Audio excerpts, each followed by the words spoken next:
হে রাসূল তোমায় ভালোবাসি, অন্তরে শুধুই মুখে না, জান্নাতের আশায় নয় হে রাসূল। রাসূলের ভালোবাসা বা মহব্বত আজ পৃথিবীতে এমন কাউকে পাবেন না যারা মুসলমান ইমানদার দাবি করে যে আল্লাহকে ভালোবাসে না। এরকম মানুষ একটাও আছে? দল হয়তো সে আলাদা করতে পারে, কিন্তু সবার আগে তার কাছে কে বলেন তো? আরো জোরে বলেন। এই বাংলাদেশে যারা আওয়ামী লীগ করে ওদের দলের চাইতে ওর কাছে আল্লাহ বড়। কি এই যে তারা আসল প্রমাণ আওয়ামী লীগ, সব কিছুর তুলনায় এনার কাছে কে বড় বলেন তো? নাকি মিথ্যা বললাম? সব কিছুর তুলনায় আমার আল্লাহ বড়। আওয়ামী লীগ, বিএনপি, জাতীয় পার্টি, জাসদ, বাসদ, চরমনায়, জামাত যাই করে জিজ্ঞাসা করবেন সব চাইতে উপরে কে? একবারেই বলবে আল্লাহ। আল্লাহ পাক এটাই জানিয়েছেন, কুল ইন কুনতুম তুহিব্বুনাল্লাহ, হে নবী আপনি মানুষকে বলুন তোমরা আল্লাহর ভালোবাসা পেতে চাও, আল্লাহকে ভালোবাসতে চাও। আমরা চাই না? চাই না? সবাই বলেন। এটা শুধু মুখে না, অন্তর দিয়েই বলছি আল্লাহ তোমাকে আমরা ভালোবাসি।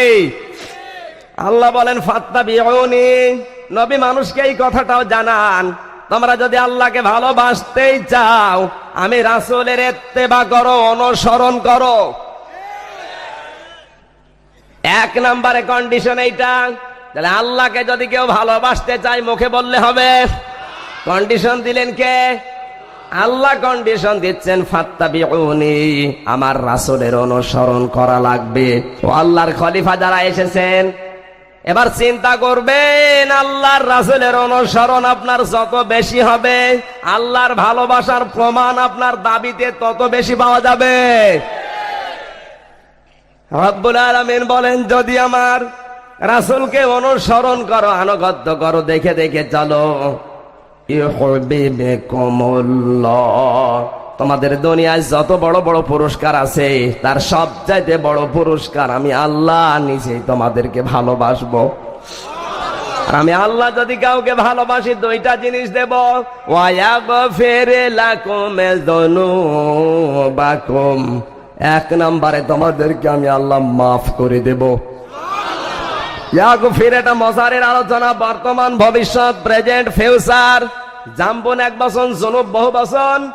কোন মানুষ যখন রাসূলকে অনুসরণ করার জন্য সিদ্ধান্ত নিয়ে কাজে লেগে যাবে ওই মুহূর্তে ওর পেছনের সব গুনাহ আমার আল্লাহ মাফ করে দেবে।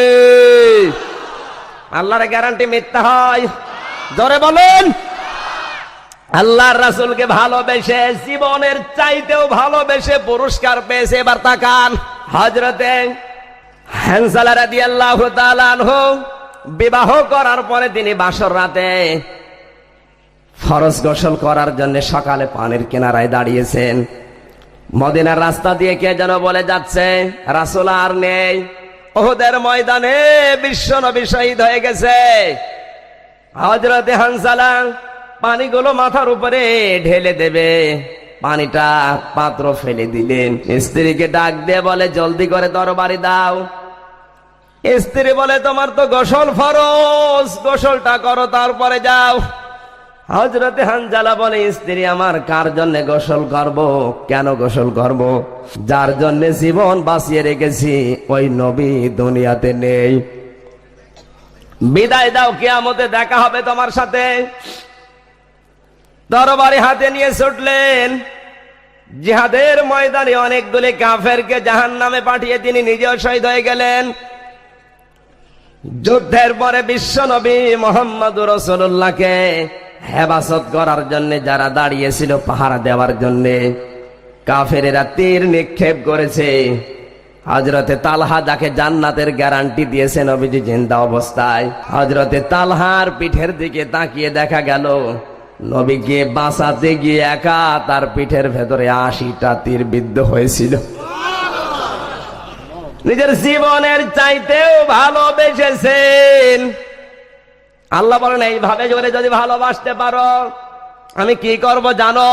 ওয়াগফির লাকুম যুনুবাকুম, আমি আল্লাহ তোমাদের একটা গুনাহ আর রাখবো না, সব মাফ করে দেব। যুদ্ধ শেষ হয়ে গেল, আল্লাহর নবী ডাক দিলেন, সাহাবীরা যারা শহীদ হয়েছে এদেরকে বিনা গোসলেই কবর দিয়ে দাও। প্রশ্ন আসতে পারে, শহীদদেরকে গোসল করানো হয় না কেন? জবাব হচ্ছে, দিনের জন্যে, আল্লাহর জন্যে, রাসূলের জন্যে যারা জীবন দিতে পারে, যে সমস্ত তাজা তাজা আঘাতগুলো তারা শরীরের ভেতরে নিয়েছে, বোমার আঘাত, ক্রিসের আঘাত, গুলির আঘাত, তরবারির আঘাত, বন্দুকের আঘাত, কিয়ামতের দিন এ সমস্ত ক্ষত স্থান দিয়ে রক্ত ঝরবে। আমার আল্লাহ জিজ্ঞাসা করবে, বান্দা এত রক্ত তোমার শরীরে কিসের? শহীদগুলো বলবে, রব্বুল আলামিন তোমার দিন প্রতিষ্ঠা করতে গিয়ে রাসূলের ভালোবাসায় উদ্বুদ্ধ হয়ে আমরা জীবন দিয়েছি। কাফিরেরা আমাদেরকে অত্যাচার করেছে, জেলখানায় নিয়ে রিমান্ডে নিয়েছে, যত অত্যাচার করেছে, শরীরের ভেতরে যত রক্ত ঝরেছে, ওই রক্ত মাখা শরীর নিয়ে তোমার দরবারে সাক্ষী দেওয়ার জন্য দাঁড়িয়েছি। আল্লাহ পাক ডাক দিয়ে বলে, শহীদরা তোমার অন্তরের ভেতরে তোমার স্ত্রীর মায়া, তোমার ছেলে মেয়ের মায়া, বাবা মার মায়া, নেতা খেতার মায়া এত বেশি হয় নাই, যত বেশি মহাব্বত ভালোবাসা আমি আল্লাহ এবং আমার রাসূলকে তুমি দিয়েছো। এত বেশি যখন দিতে পারো, তোমাকে আজ আমি খালি হাতে ফেরত দেব না। কোনো বিচার আজ তোমার নেই, কোনো হিসাব নেই, বিনা বিচারে বিনা হিসাবে আমি তোমাদেরকে জান্নাত দিয়ে দিলাম। এজন্য কিয়ামতে বিচার হবে সবার, কিন্তু বিনা হিসাবে জান্নাতে যাবে শুধু শহীদরা। আল্লাহ রাব্বুল আলামিন বলেন, ولا تقولوا لمن يقتل في سبيل الله أموات بل أحياء ولكن لا تشعرون। সূরা বাকারা 154 নম্বর আয়াত। যারা আমি আল্লাহর জন্য, আমার দিনের জন্য জীবন উৎসর্গ করে, এদেরকে তোমরা মৃত বলো না, বরং এরা জিন্দা। আমি আল্লাহর কাছে এরা খাবারও পাই। জোরে বলুন সুবহানাল্লাহ। আমার ভাইরা, হযরতে হানজালা তার লাশ এবার আর খুঁজে পাওয়া যাচ্ছে না। নবীজি বললেন, লাশগুলো খোঁজ করো, যারা শহীদ হয়েছে ওদেরকে বিনা গোসলে কবর দিয়ে দাও। এক মহিলা দৌড়াচ্ছে, নবীজির কাছে এসে বলে, ইয়া রাসূলুল্লাহ, সবাইকে আপনি কবর দেবেন গোসল ছাড়া, আমার স্বামীকে আপনি গোসল না দিয়ে কবরে দেবেন না। আল্লাহর নবী বলেন, কে তুমি? কোথায় বাড়ি, কোথায় ঘর, নাম কে? হযরতে হানজালার স্ত্রী বলে, ইয়া রাসূলুল্লাহ, আমি আপনার প্রিয় সাহাবী হযরতে হানজালার স্ত্রী। আপনি শহীদ হয়ে গেছেন, আপনি চির বিদায় নিয়েছেন। এই কথা শুনে আমার স্বামী ফরজ গোসলের কথা পর্যন্ত ভুলে যায়। আমারে ডাক দিয়ে বলে, স্ত্রীর তরবারি দাও, বিদায় দিয়ে দাও, যে নবী দুনিয়ায় নেই, আমি আর দুনিয়ায় থাকবো না। যারা নবীকে ছাড়ে না, আমিও তাদেরকে ছাড়বো না। এই কথা বলে বিদায় নিয়েছে, বাড়িতে আর ফিরে যায় না। অবশ্যই তিনি শহীদ হয়ে গেছেন, যেহেতু গোসল ফরজ আছে তার উপরে, আপনি দয়া করে তাকে গোসল দেবেন। আল্লাহর নবী বলেন, সাহাবীরা কোথায় আমার হানজালার লাশ? খোঁজ করো, তাকে গোসল দাও, এর পরে কবরে রাখো। পুরো ময়দান খোঁজ করা হয়েছে, উহুদের, পাওয়া যাচ্ছে না। হঠাৎ জিবরাইল ফেরেশতা বিশ্ব নবীকে বলে, ইয়া রাসূলুল্লাহ, উপরের দিকে তাকান। নবীজি আকাশের দিকে তাকিয়ে দেখে ৭০,০০০ ফেরেশতারা হযরতে হানজালার লাশ নিয়ে মাটিতে নামতেছে। উহুদের মাটিতে রাখা হয়েছে। আল্লাহর নবী বললেন, সাহাবীরা হানজালার কাছে যেও না, তার গোসল হয়ে গেছে। জিবরাইল বলে, ইয়া রাসূলুল্লাহ, যে হানজালা আপনার মহব্বতে পড়ে, ভালোবাসায় পড়ে, নিজে ফরজ গোসলের কথা পর্যন্ত ভুলে যেতে পারে। মহান আল্লাহ তার এই ভালোবাসা ব্যর্থ করে দেয়নি, এই ভালোবাসা ফিরিয়ে দেয়নি। আল্লাহ পাক এই ভালোবাসায় এত খুশি হয়েছে, দুনিয়ার কোন সাধারণ পানি না, জান্নাতের বরকতের পানি, রহমতের ফেরেশতাদের মাধ্যমে হানজালার গোসলের ব্যবস্থা আল্লাহ করে দিয়েছে। নবীজি বললেন, কেউ যেও না লাশের কাছে, হানজালার গোসল হয়ে গেছে দুনিয়ার পানি না, জান্নাতুল ফেরদাউসের পানি দিয়ে। এক সাহাবী বলে, নবীর কথা আমি বাস্তবে প্রমাণ করার জন্য হানজালার লাশের পাশে গিয়ে দাঁড়ালাম, যে দেখি চুলের আগা বেবে, দাড়ির আগা বেবে জান্নাতের ওই পানিগুলো উহুদের ময়দানে স্পর্শ করছে। আল্লাহর নবী, বিশ্ব নবী মুহাম্মদুর রাসূলুল্লাহর জন্য জীবন দিয়ে ভালোবাসায় উদ্বুদ্ধ হয়ে, যার গোসল পর্যন্ত জান্নাতের পানি দিয়ে হতে পারে, এই লোকটাকে আল্লাহ জাহান্নামে দেবে। কথা বলেন না কেন?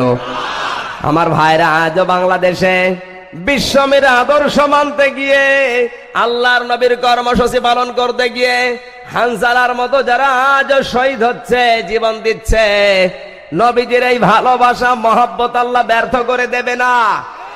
কথা বলুন। গোসল যদি নাও হয়, কিয়ামতে আল্লাহ বিনা বিচারেই জান্নাতে দিয়ে দেবে। কারণ আমার আল্লাহ এইটা দেখতে চায়, সব কিছুর তুলনায় কতটুকু ভালোবাসতে পারো আমার রাসূলকে। আল্লাহর কাছে পৃথিবীর সব কিছুর তুলনায় বিশ্ব নবীর মর্যাদা সবচাইতে বেশি। আমার ভাইরা, আমরা দেখেছি, হাদিস শরীফ থেকে শোনাচ্ছি, বিশ্ব নবী মুহাম্মদুর রাসূলুল্লাহ বদরের ময়দানে যুদ্ধের জন্য যখন সাহাবায়ে কেরামকে উদ্বুদ্ধ করছিলেন, অনেকে এসেছে বিদায় নিয়ে। মাঝ মুআউযিজ নামে দুইজন এসে বলে, ইয়া রাসূলুল্লাহ, সবাইকে আপনারা নিয়ে যান, আপনি নিয়ে যান, আমরা দুই ভাই মায়ের কাছ থেকে বিদায় নিয়ে এসেছি, দয়া করে আমাদেরকে নেন। নবীজি বললেন, দেখো তোমরা ছোট, বয়স এখনো যুদ্ধে যাওয়ার মতো হয়নি, আমি কিন্তু প্রত্যেকটা সাহাবীকে মাপ দিয়ে দিয়ে ময়দানে নিয়ে যাচ্ছে, এই লাইনে দাঁড়িয়ে পড়ো, যে ফিতা আছে ফিতা দিয়ে যদি মাপ দিয়ে তোমরা পরিপূর্ণ হও তাহলে নিয়ে যাব।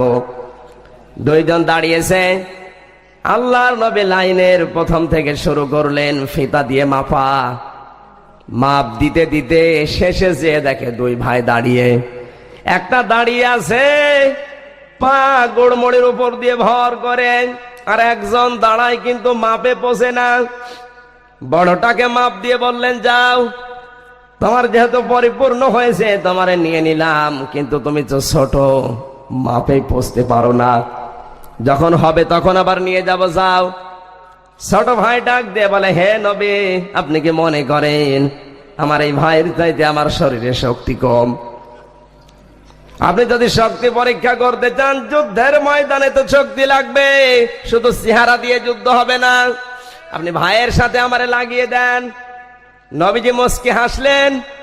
জিহাদে যাওয়ার জন্য যাদের এত আকাঙ্ক্ষা, আল্লাহর নবী বললেন, লাগো দেখি। দুইজন কুস্তি লেগেছে, ছোট ভাই চোখের ইশারা দিয়েছে, বড় ভাই এতদিন জন্মগ্রহণ করেছি, কত মারামারি কুস্তি তোমার সাথে লড়েছি, কোনোদিন পারি নাই, আর পারবো না, কারণ তুমি দুনিয়ায় আগে এসেছো, আমি পরে, তুমি খাবার আমার চেয়ে বেশি খেয়েছো, আমি কম, শরীরে তোমার শক্তি বেশি, আমার কম, কিন্তু নবীজির কাছে আমি এটা প্রমাণ করার জন্য জীবনে একটা বার সুযোগ চাই। নবীজির সামনে যখন আমি চোখের ইশারা দেব, সঙ্গে সঙ্গে তুমি জমিনে কাত হয়ে পড়ে যাবে, কারণ তোমাকে নবী পারমিশন দিয়েছে, এটা তো আর ক্যান্সেল করবে না। আমার তো পারমিশনই হয় না, যে কোনো কায়দায় যখন নিয়েছি একটু সুযোগ করে দাও। বড় ভাই চোখের ইশারা বুঝে ফেলেছে, যখনই চোখ টিপ দিয়েছে অমনি জমিনে কাত হয়ে পড়েছে। বিশ্বনবী মুহাম্মদুর রাসূলুল্লাহর সামনে ছোট ভাই বড় ভাইয়ের বুকের উপরে চড়ে বলে, ইয়া রাসূলুল্লাহ, হে নবীজি, আপনি একটু তাকিয়ে দেখেন, মনে করেছিলাম আমার গায়ে শক্তি নেই, দেখেন আমার ভাইকে আমি আছাড় দিয়ে জমিনে ফেলে দিলাম। আল্লাহর নবী বিশ্ব নবী তাদের এই দৃশ্য দেখে দুই ভাইকে অনুমতি দিয়ে দিলেন। বাড়িতে যে বলে, মা, আনন্দের বিষয়, নবীজি আমাদেরকে জিহাদে যাওয়ার অনুমতি দিয়েছে।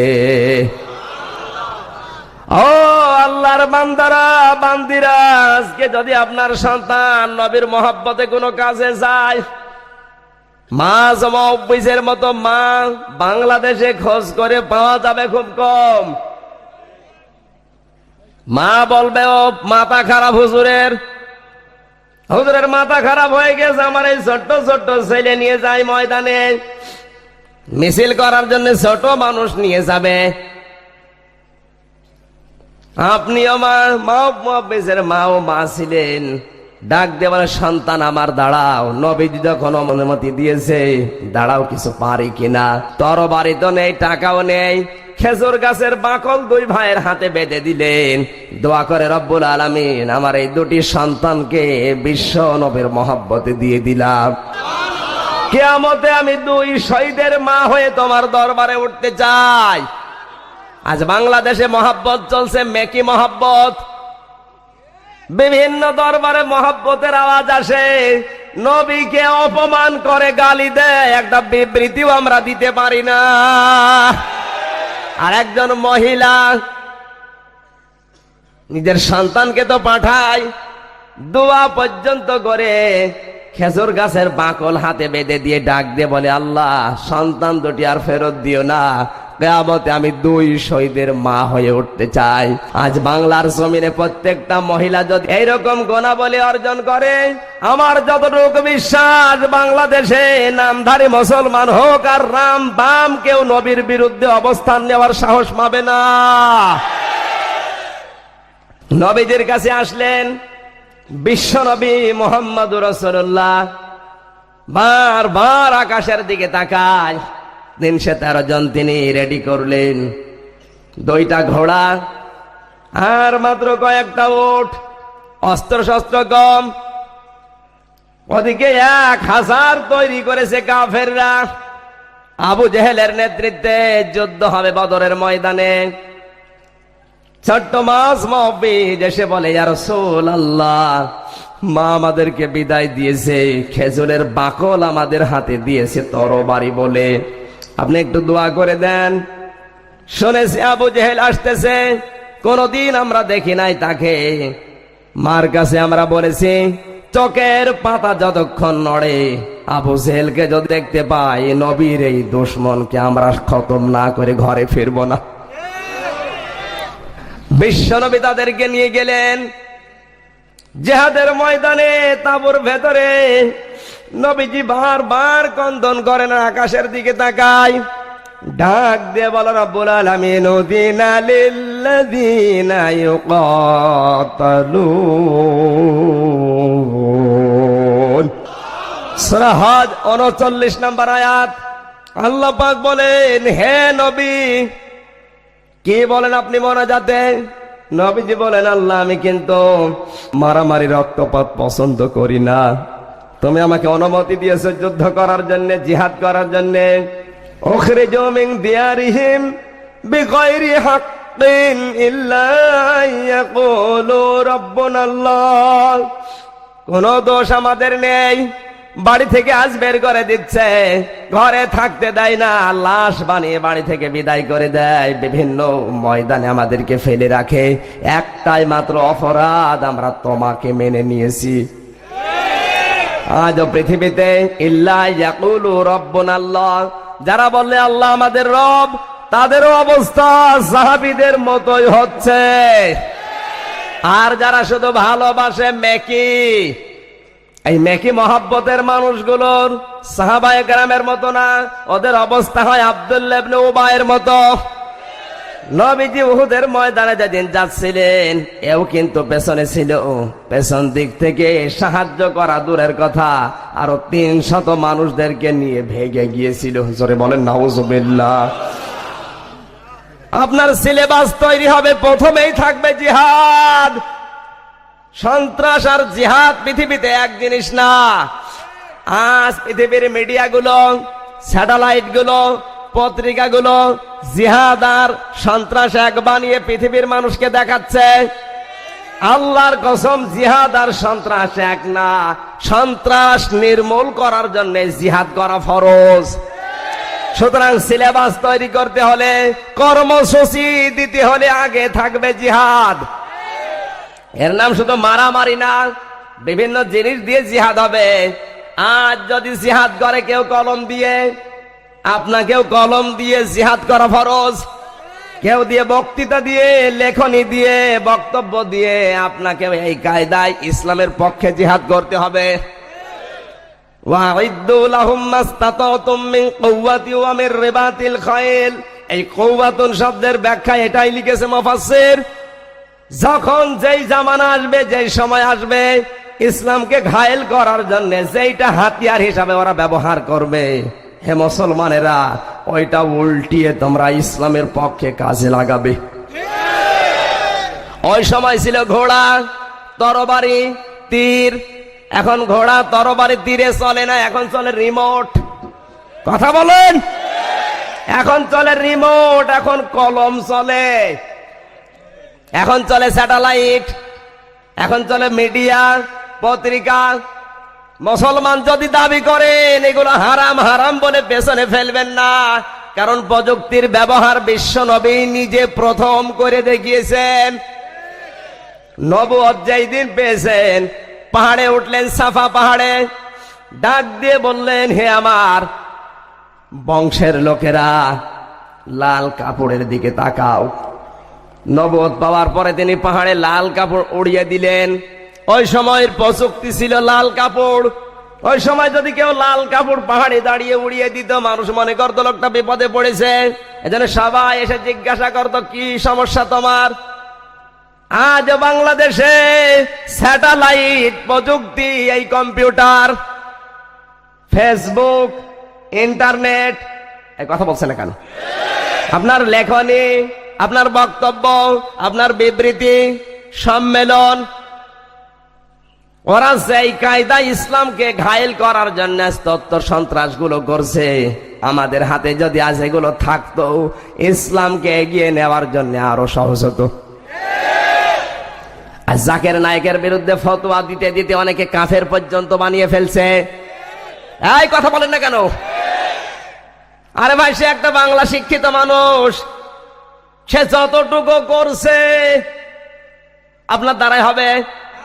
জাকের নায়েকের ভক্ত বাংলাদেশ না, তামাম পৃথিবীর শিক্ষিত মানুষের 80%। আর আপনার কথা কয়জন শোনে বলেন?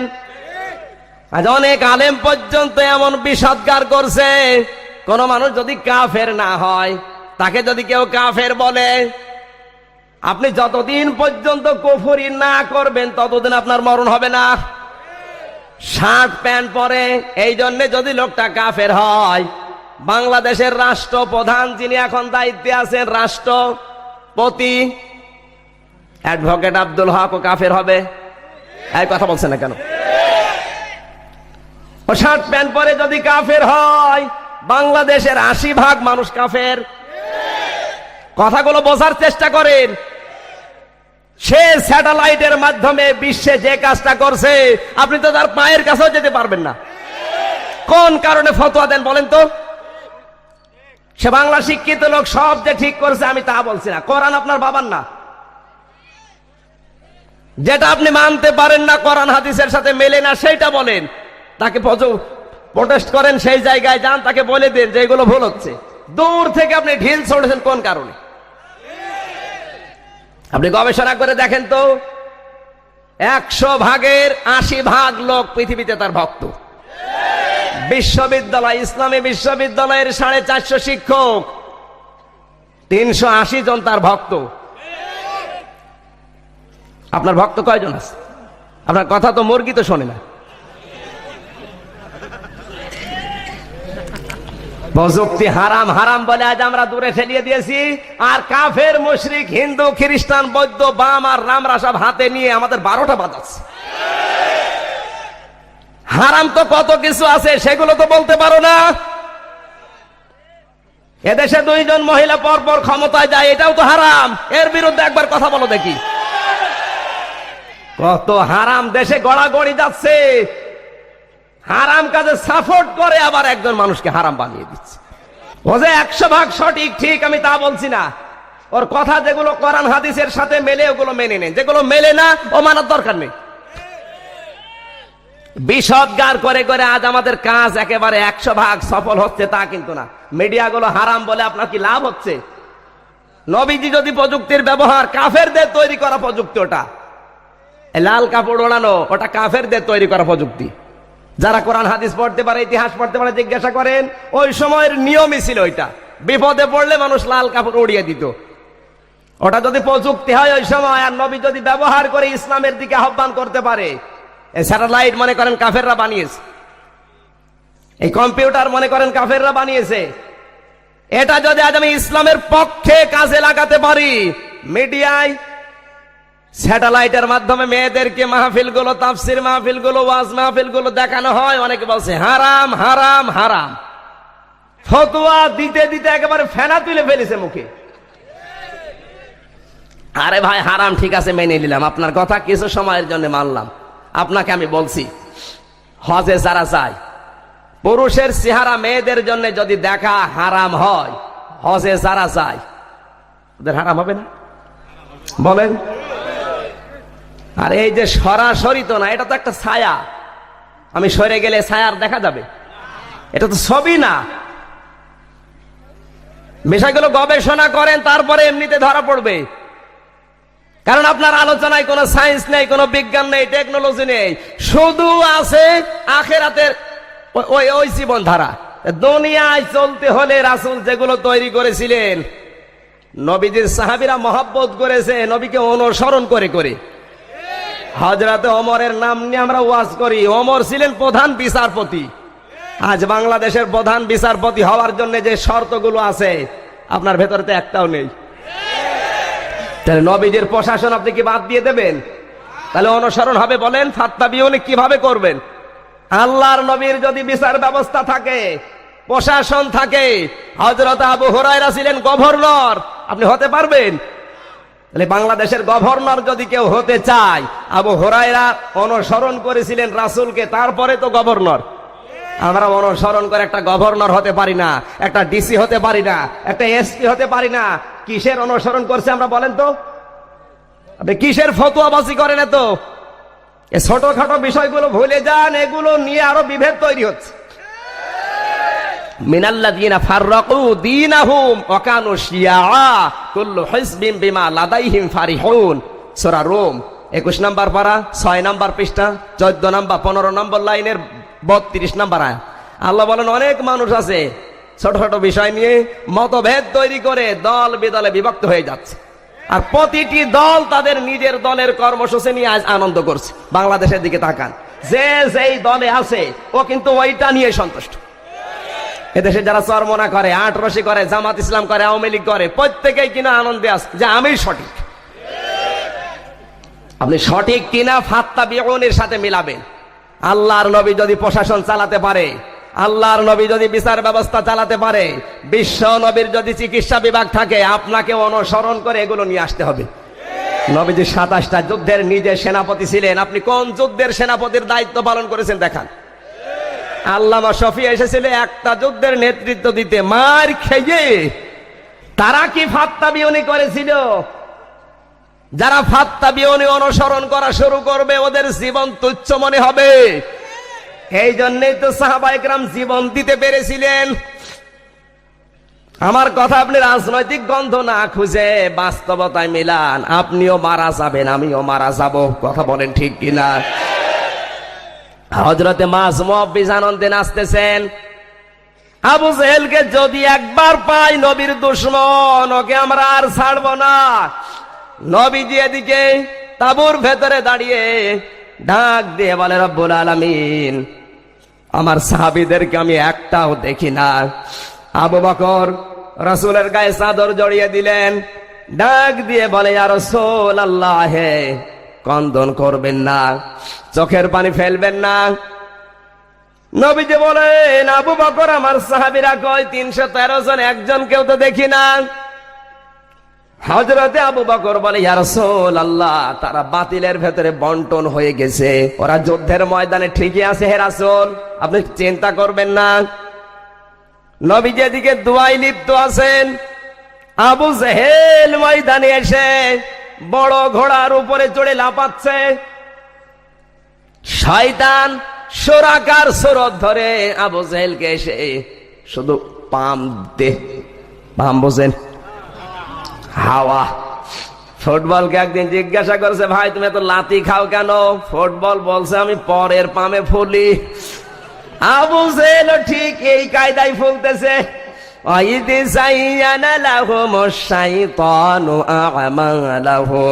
আল্লাহ পাক বলেন সূরা আনফালের 38 নম্বর আয়াতে আছে, শয়তান তাদের এই কাজগুলো, আমলগুলো বিভিন্ন কায়দায় সুশোভিত করে আবু জেহেলের সামনে এসে সুরাকার সুরত ধরে এসে বলে, চিন্তা করবা না, লা গালিবা লাকুম আল-ইয়াওমা মিনান নাস ওয়া ইন্নী জারুল লাকুম, কোনো ভয় নেই, কোনো চিন্তা নেই, আমি সুরাকায় এসে গেছি তোমাদেরকে সাহায্য করার জন্য।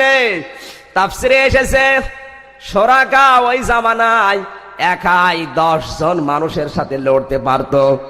এটা আসল সুরাকা না, শয়তান সুরাকার সুরত ধরে এসেছে। ইন্নী জারুল লাকুম, কোন চিন্তা নেই, আমি আছি তোমাদের প্রতিবেশী হয়ে।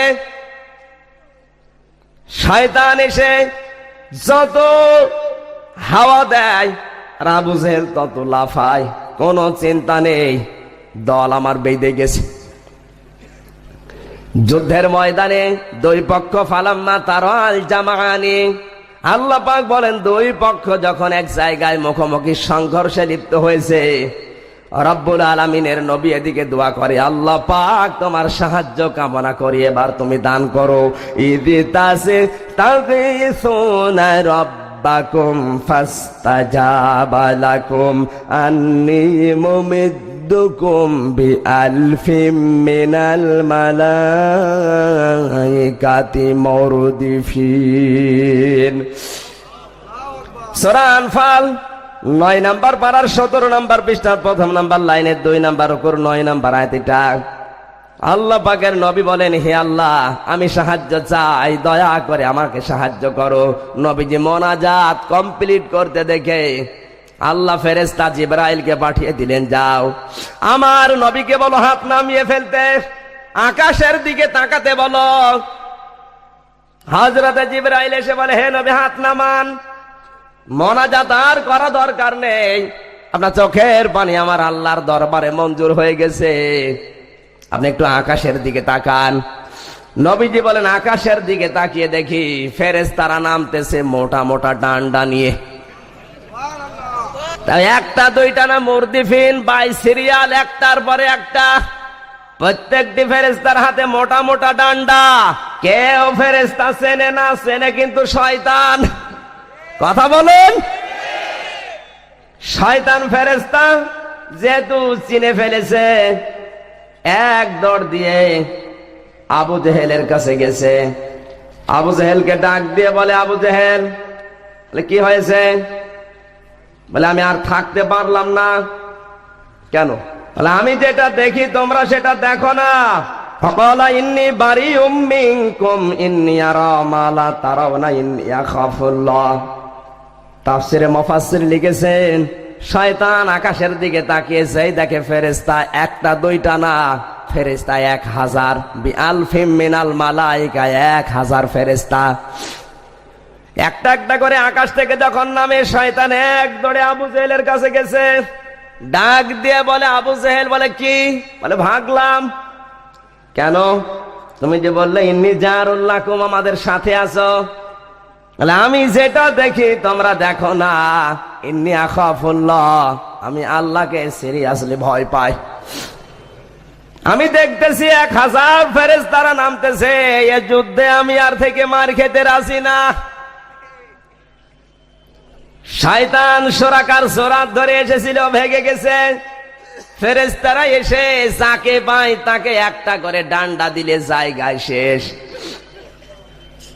হযরত ইবনে মাসউদ রাদিয়াল্লাহু তাআলা আনহু বলেন, আব্দুর রহমান বিন আউফ রাদিয়াল্লাহু তাআলা আনহু বলেন, জিহাদের ময়দানে বদরে এই মাঝ মহফিজ দুইজন ছোট ছোট বাচ্চা আমাকে বলে, চাচা, ইয়া আম্মি, হে চাচা, আপনি তো মক্কার লোক, আমরা মদিনার আনসারদের ছেলে, শুনেছি মক্কাতে আমার নবীকে সবচাইতে বেশি কষ্ট দিয়েছে আবু জেহেল, কোনদিন তাকে দেখে নাই, চিনিও না, আপনি যেহেতু মক্কার লোকে দেখিয়ে দেন লোকটাকে।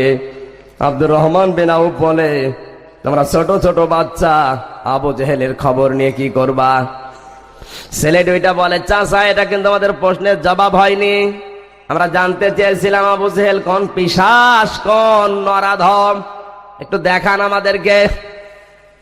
আব্দুর রহমান বলে, কথা শোনার পরে মনে হচ্ছে এটা দুটো বালক না, এটা বাঘের বাচ্চা। চোখের ইশারা দিয়ে দেখিয়ে দিলাম, ওই যে বড় লম্বা ঘোড়ার উপরে শুধু দোল খায়। আব্দুর রহমান বিন আউফ রাদিয়াল্লাহু তাআলা আনহু বলেন, আমি শুধু বলতে দেরি, দুই ভাই দেখি সিংহ শাবকের মতো দৌড়িয়ে বিদ্যুৎ গতিতে চলতেছে। বড় ভাই ছোট ভাইকে বলে, তুই পেছন সাইডটা একটু সেভ করবে, পেছন দিক থেকে কেউ এসে যেন আমাকে আঘাত করে কাবু করতে না পারে, আমি আবু জেহেলকে টার্গেট করে এগোতে থাকবো। চলে গেলেন একেবারে কাছে, ঘোড়ার নিচে তাকিয়ে দেখে অনেক উপরে, ওর বেটা তো লম্বা এক, দুই নম্বরে বড় লম্বা ঘোড়ার উপরে, এরা তো ছোট মানুষ। বড় ভাই বলে, ছোট ভাই, কি করা যায়, এখানে দাঁড়িয়ে থাকলে হবে না। ছোটটা বুদ্ধি দিচ্ছে, কি করা যায়, হাতে তরবারি আছে, তার মানে মায়ের দেওয়া খাজুর গাছের বাকল, ওইটা দিয়া ওর ঘোড়ার পায়ে আঘাত করো। হযরতে মাস রাদিয়াল্লাহু তাআলা আনহু বলেন, মায়ের দেওয়া এই খাজুর গাছের বাকল দিয়ে ঘোড়ার পায়ে আঘাত করার পরে দেখি তরবারি দিয়ে আঘাত করলে যেরকম কাজ হয়, খেজুর গাছের বাকলে সেই রকম কাজ হচ্ছে। পা কেটে পড়ে গেল, আর আবু জেহেল ঘোড়ার পিঠ থেকে দ্রাস করে মাটিতে পড়েছে। হযরতে ইকরামা রাদিয়াল্লাহু তাআলা আনহু, আবু জেহেলের ছেলে তখনও মুসলমান হয় নাই, ডাক দিয়ে বলে, কে তুমি? আমার বাবাকে আঘাত করে মাটিতে ফেলে দিলে, তোমাকে আমি ক্ষমার চোখে দেখতে পারি না। তরবারি ছিল, এক আঘাত দিয়েছে হযরতে মাসের ডান হাতের ভেতরে রেখে, ডান হাত একেবারে পড়ে যায় না, চামড়ার সাথে লেগে আছে। ইসলাম পৃথিবীতে এইভাবে এসেছিল, আর আল্লাহর খলিফারা ইসলাম এইভাবে আজ পায় না, এরা পায় বিভিন্ন দরবারে মাজারে বসে বসে হু হু করে। ইসলাম এসেছিল এই কায়দায়। হযরতে মাস রাদিয়াল্লাহু তাআলা আনহু একবার হাতের দিকে তাকালেন, আর একবার তরবারির দিকে তাকাচ্ছেন। তরবারি মানে ওই খেজুর গাছের বাকল। হাতের দিকে তাকিয়ে বলে, হাত, বারবার তুমি আমারে ডিস্টার্ব করো, তোমার জন্য আমি দৌড়াতে পারি না, তুমি আমাকে বারবার ব্যথা দাও, সাক্ষী দিবা কিয়ামতের ময়দানে, আল্লাহর নবীর জন্য তোমারে আমি কোরবানি দিলাম। ডান হাতটা বাম হাতে বাম পায়ের পেছনে রাখলেন, নিচে রেখে আল্লাহু আকবার বলে এক টান দিলেন, হাত গেছে ছিঁড়ে, রক্তক্ষরণ হচ্ছে। ছোট ভাই এসে বড় ভাইয়ের কপালের ভেতরে হাত বোলাচ্ছে। আবু জেহেল যখনই পড়েছিল, হাদিসের ভাষায় পড়েছি, হাত্তা বারিদা, বুখারীর বর্ণনা এটা, এই দুই ভাই মিলে খেজুরের বাকল দিয়ে এমন পিটানো পিটিয়েছিল, হাত্তা বারিদা, ঠান্ডা ফ্রিজ মার্কা হয়ে আবু জেহেল পড়েছিল, নড়া চড়া নেই। ছোট ভাই যখন একেবারে মাথা হাতের ভেতরে হাত বোলায়, ডাক দিয়ে বলে, কেমন লাগে, কেমন লাগে বলবো?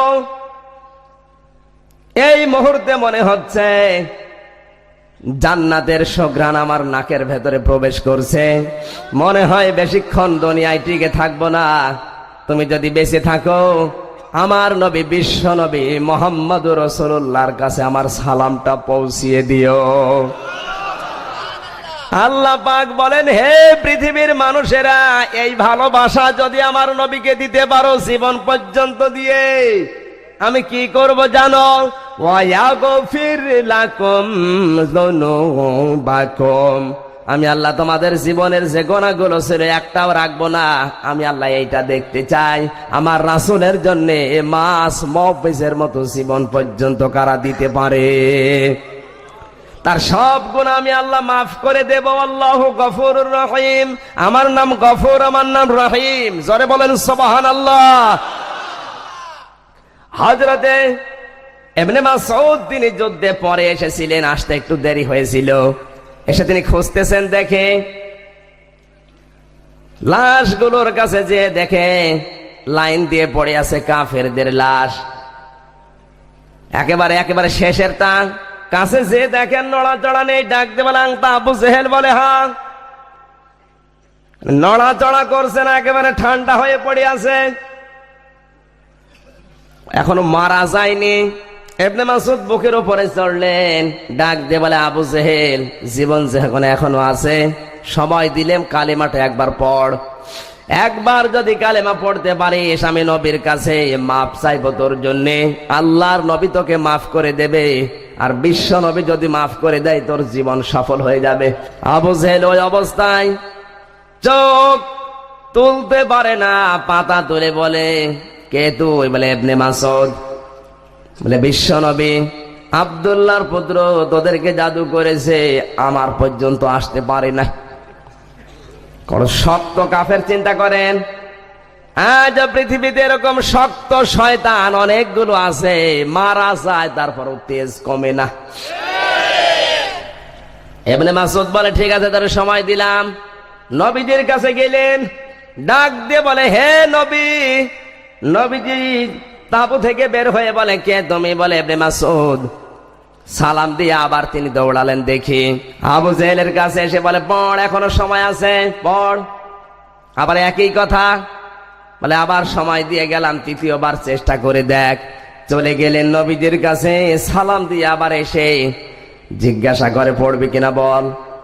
আব্দুল্লাহর ছেলে তোদেরকে জাদু করেছে, আমাকে করতে পারে নাই। যেই বলেছে, বলে তোরে আর দুনিয়ায় বাঁচিয়ে রাখলাম না, কারণ নবীজির মূল্য, মর্যাদার, সম্মান আমার কাছে জীবনের চাইতেও দামি। তরবারি ছিল হাতের ভেতরে, গলার ভেতরে দিয়েছে। আবু জেহেল বলে আমার গলাটা যখন আলাদা করবি একটু বড় করে কাট। বলে কেন? যে দুনিয়ার মানুষ আমার মাথা দেখে যেন বুঝতে পারে যে নেতার মাথা। ওরে শয়তান, আজ কত হাইব্রিড শয়তান বাংলাদেশে তৈরি হচ্ছে। এরা মারা যাওয়ার সময় হয়, তারপর আল্লাহ বলে না, ওদের তেজই কমে না। আল্লাহ পাক বলেন এদের কপালে হেদায়েত ছিল না, থাকবেও না। দোষ আমি আল্লাহর না।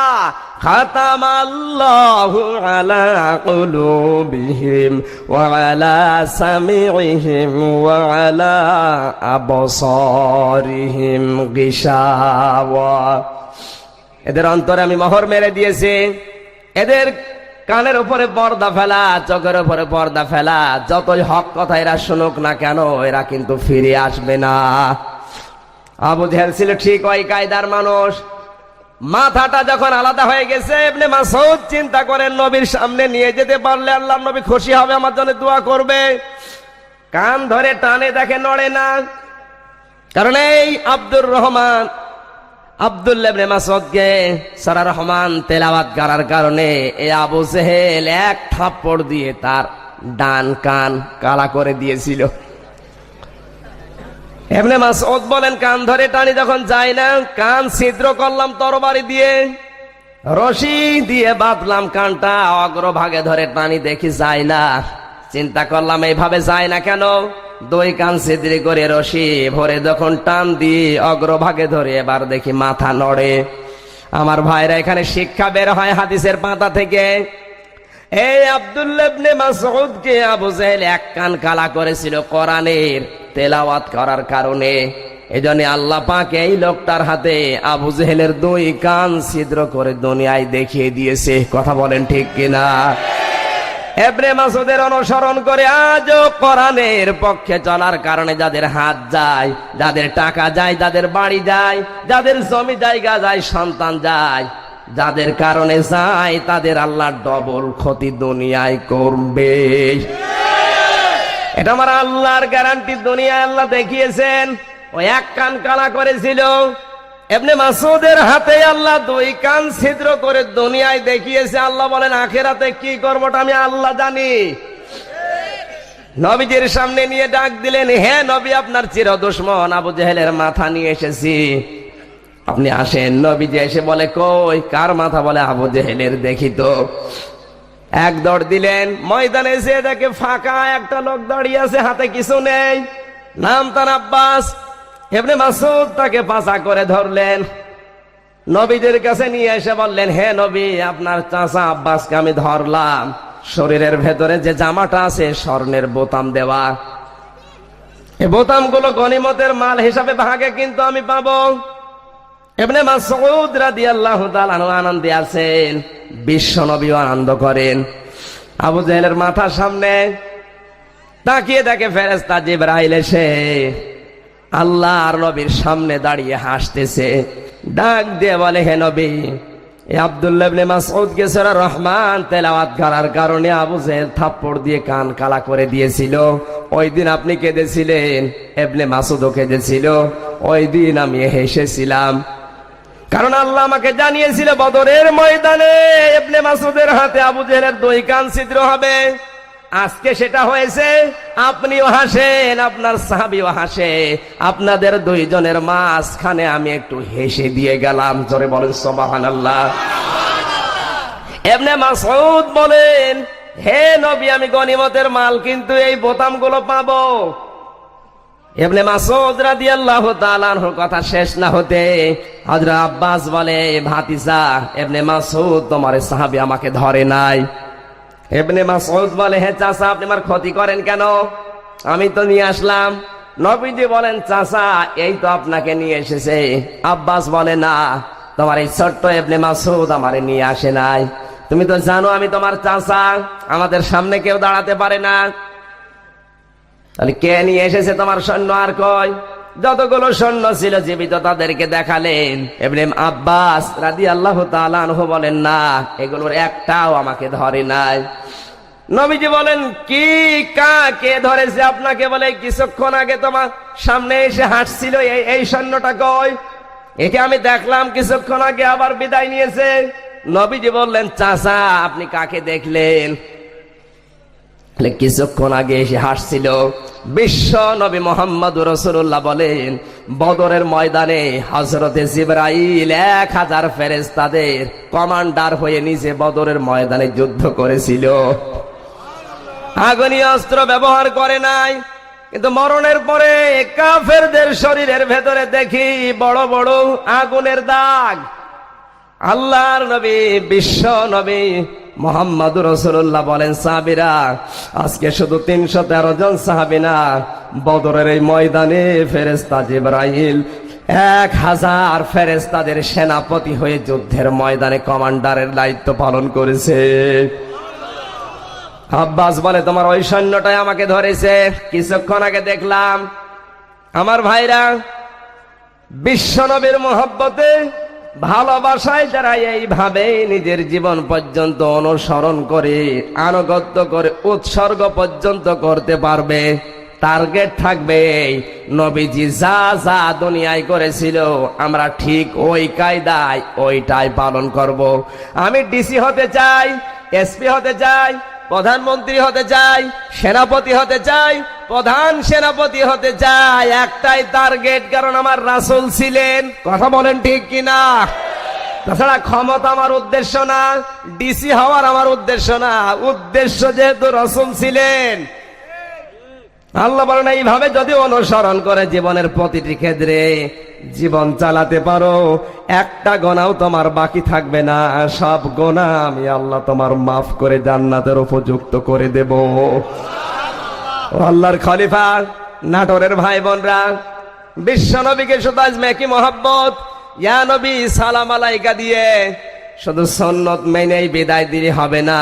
নবীজি যেখানে যা করেছিলেন, নবীজি যা যা দুনিয়ায় হয়েছিলেন, কোরআনের জন্য আমরাও যদি ওই কাজ ওইভাবে করতে পারি, জীবনের গোনা একটাও আমাদের আল্লাহ বাকি রাখবেন না, সব গোনা মাফ করে বিনা হিসাবে আল্লাহ কিয়ামতে জান্নাতে দিয়ে দেবেন। আল্লাহর রাসূলকে অনুসরণ করে, আনুগত্য করে, দেখে দেখে এইভাবে সাহাবীদের মতো জীবন চালানোর তৌফিক আল্লাহ আমাদের দান করুন। আরো জোরে বলেন আমিন। বারাকাল্লাহু লানা ওয়া লাকুম ফিল কোরআনিল আযীম। রব্বানা যালামনা আনফুসানা ওয়া ইল্লাম তাগফির লানা ওয়া তারহামনা লানাকুনান্না মিনাল খাসিরিন। রব্বুল আলামিন, তোমার রাসূলের ভালোবাসা, মহব্বত, অনুসরণ সাহাবায়ে কেরামের জীবন থেকে বাস্তবতায় কিছুটা হলেও শুনেছি। আল্লাহ তাআলা এইভাবে করে অনুসরণের তৌফিক আমাদের দান করো।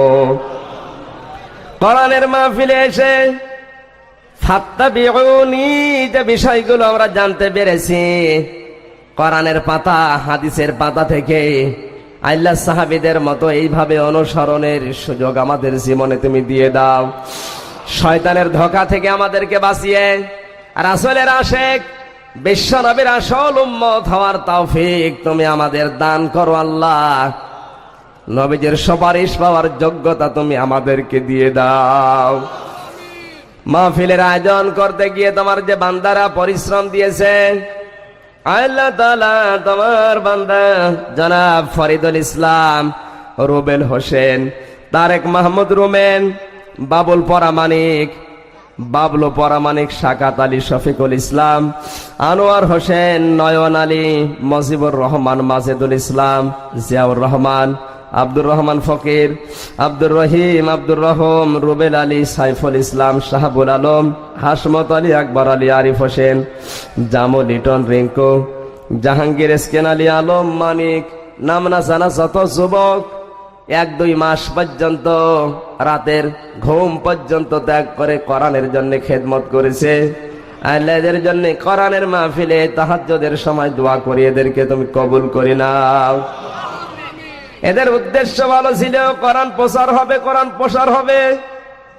রাসূলের সৈনিক হিসেবে এদেরকে মঞ্জুর করো আল্লাহ। এদেরকে জাইমা পেটে নিয়েছে, এদের মায়ের পেট তুমি ধন্য বানিয়ে দাও আল্লাহ তাআলা। কোরআনের মহব্বতে যারা বাড়ি ঘর ছেড়ে এসেছি, তোমার রাসূলের মহব্বত আমাদের কলিজায় দিয়ে দাও। শুধু কলিজায় মহব্বত, ভালোবাসা না, অনুসরণ করার তৌফিক দাও।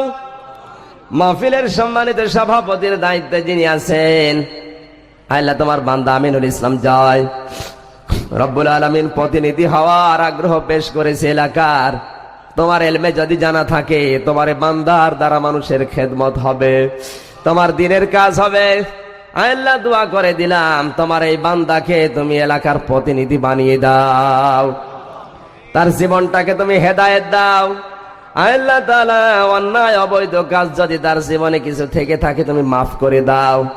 তার জীবনের যতগুলো ভালো ভালো কাজের আঞ্জাম দিয়েছে, এগুলো তুমি কবুল করে নাও। হযরতে ওমরের মতো হেদায়েত তাকে দিয়ে দাও। মাহফিলে যারা আয়োজন করেছে, আলোচনা করেছে, এদেরকে কবুল করো। মুরব্বী আছে, দাড়ি পাকা মুরব্বীরা, যাদের দেখলে তোমার লজ্জা বোধ হয়, আল্লাহ আবু বকর সিদ্দিককে যেভাবে কবুল করেছো, এদেরকে তুমি কবুল করে নাও।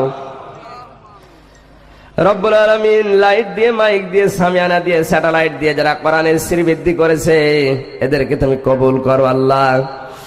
রব্বুল আলামিন মা বোনদের ভেতরে যারা বসে আছে পর্দার আড়ালে, এদেরকে হযরতে খানসার মতো, মাস মুহফিজের মায়ের মতো তুমি ঈমান দিয়ে দাও।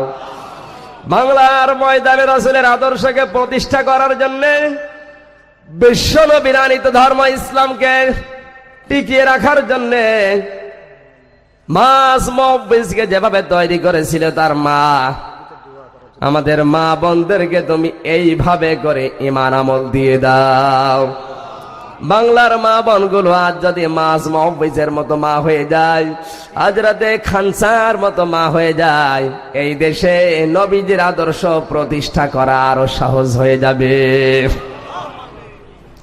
রব্বুল আলামিন তোমার বান্দা মৃত ডক্টর শামসুদ্দিন মিয়া দোয়া চেয়েছে, তোমার বান্দাকে কবরে মাফ করে দাও। মোহাম্মদ ফজলুর রহমান পটল, সাবেক মন্ত্রী, আল্লাহ তাআলা তুমি তাকে সুস্থতা দান করো। অসুস্থ হয়ে পড়ে আছে, মেহেরবানি করে সুস্থতা দান করো। রাহেল খান পিতা মৃত জেল আলী, দোয়া করি রব্বুল আলামিন যে যে উদ্দেশ্য নিয়ে দোয়া চেয়েছে কোরআনের মাহফিলে কাউকে ফেরত দিও না, হতভাগ্য করো না। মাংসালনা আলাইকাল কোরআন লিতাশকা। আমার শরীরকে সুস্থ রাখো, ভালো রাখো। কোরআনে কারিম প্রচার করার জন্য যে যোগ্যতা দরকার, যে এলেম দরকার, আমাকে তুমি দিয়ে দাও। সহজ সরল ভাষায় তোমার বান্দাদেরকে কোরআন উপস্থাপন করে বোঝাতে পারি সেই তৌফিক দাও। খেলাফতের দায়িত্ব কি দিয়েছো? রাসূলের মহব্বত দিয়ে, ভালোবাসা দিয়ে, অনুসরণ দিয়ে কি বুঝিয়েছো? আল্লাহ এটা অনুধাবন করে আমল করার তৌফিক আমাদের দাও। শুধু মেকি মহব্বত না, সাহাবা একরামের মতো অনুসরণ আমাদের জীবনে দিয়ে দাও। কোরআনের জন্য যারা খরচ করেছে আজকের এই মাহফিলে, এদের টাকাগুলো তুমি ফেরত দিও না, তোমার দরবারে কবুল করে নাও। সুবহানা রাব্বিকা রাব্বিল ইজ্জাতি আম্মা ইয়াসিফুন ওয়া সালামুন আলাল মুরসালিন আলহামদুলিল্লাহি রাব্বিল আলামিন। মরণ যেদিন আসবে আমাদের মুখে জারি আর সারি করে দিও লা ইলাহা ইল্লাল্লাহু মুহাম্মাদুর রাসূলুল্লাহ।